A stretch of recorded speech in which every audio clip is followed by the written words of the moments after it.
दोस्तों, आपका स्वागत है आपके YouTube चैनल भूतों की अनसुनी कहानियां। मैं आपको बताने जा रही हूँ, इसका नाम है रास्ते में मिली चुड़ैल।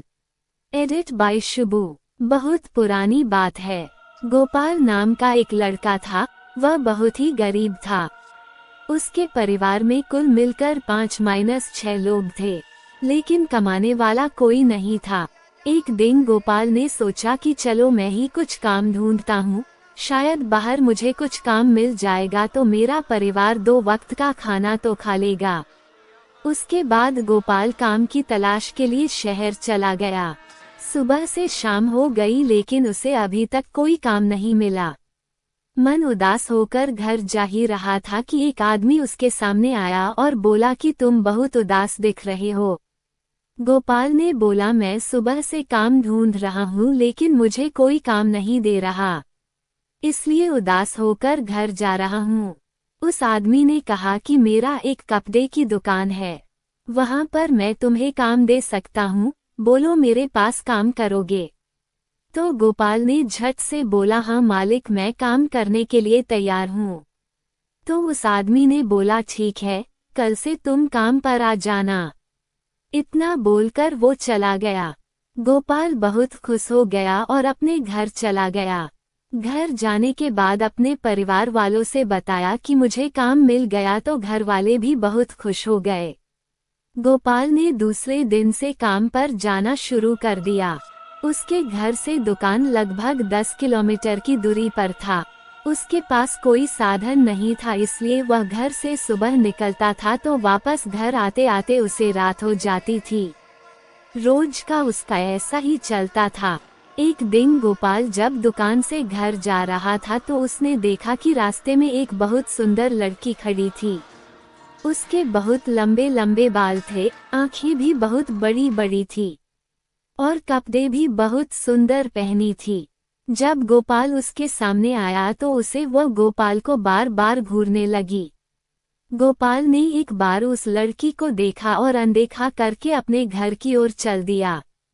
दूसरे दिन जब गोपाल काम खत्म करके घर वापस जा रहा था तो फिर वही लड़की उसे उसी जगह दिखाई दी और वह फिर उसे घूरने लगी। फिर भी गोपाल ने उसकी तरफ पलट के नहीं देखा और अपने घर की ओर निकल पड़ा। वो उसके पास 1 मिनट भी नहीं रुका, क्योंकि गोपाल को उस लड़की से बहुत डर लगता था और गोपाल डर के मारे थर थर कांपता था। वो लड़की कई दिनों तक उसे उसी जगह दिखाई देती थी। एक दिन वो लड़की दिखाई नहीं दी। गोपाल ने इधर उधर देखा, लेकिन कहीं नहीं दिखी।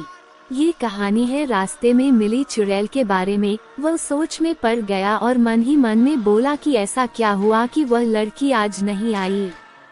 फिर वह अपने घर की ओर निकल गया।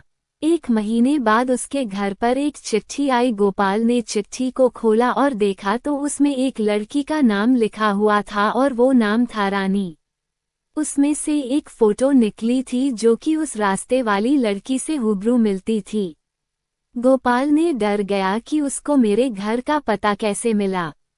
उस चिट्ठी में लिखा हुआ था कि कल जब तुम दुकान से निकलोगे तो जहां पर मैं खड़ी रहती हूँ वो पर मेरा इंतजार करना।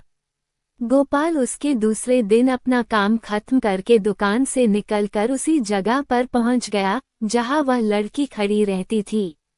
वहां पर पहुंच के देखा तो वो लड़की वहां पर थी ही नहीं। वह बहुत देर तक उसका इंतजार किया। जब वो लड़की नहीं दिखी तो वह अपने घर की तरफ चल दिया। गोपाल अपने घर जा ही रहा था कि उसे याद आया कि जो उसकी चिट्ठी आई थी उसमें उसका पता तो होगा ही। और अपने पॉकेट से वो चिट्ठी निकली और उस पते के अनुसार उस लड़की के घर चला गया। गोपाल ने दरवाजा खटखटाया तो एक आदमी आया और बोला कि क्या काम है। तो गोपाल ने कहा कि मुझे रानी से मिलना है। उस आदमी ने बोला कि बोलो क्या काम है, मैं उसका पापा हूँ और बेटा उसे गुजरे हुए 2 महीने हो गए हैं। गोपाल जब इतना सुना तो उसके हाथ पैर कांपने लगे और वह सोच में पड़ गया कि वो लड़की तो मुझे रास्ते में मिली थी और उसकी चिट्ठी भी आई थी। तभी रानी के पापा ने उसे दिखाया कि देखो बेटा, उसकी तस्वीर पर माला पड़ा हुआ है। इतना देखते ही गोपाल बहुत डर गया और भागकर अपने घर पहुंच गया। फिर उसने उस चिट्ठी को जला दिया। उसके बाद गोपाल बीमार रहने लगा। घर वालों ने बहुत इलाज कराया, फिर भी कोई फायदा नहीं हुआ। उसका काम भी छूट गया। गोपाल को अक्सर मरी हुई रानी का चेहरा सोते हुए नजर आता था। ये सब बातें जब गोपाल ने अपने घर वालों को बताई, तब घर वालों ने तांत्रिक बाबा को बुला के गोपाल का इलाज करवाया। उसके बाद गोपाल ठीक हुआ। ऐसे ही सच्ची डरावनी कहानी को सुनने के लिए हमारे चैनल को सब्सक्राइब करें। धन्यवाद।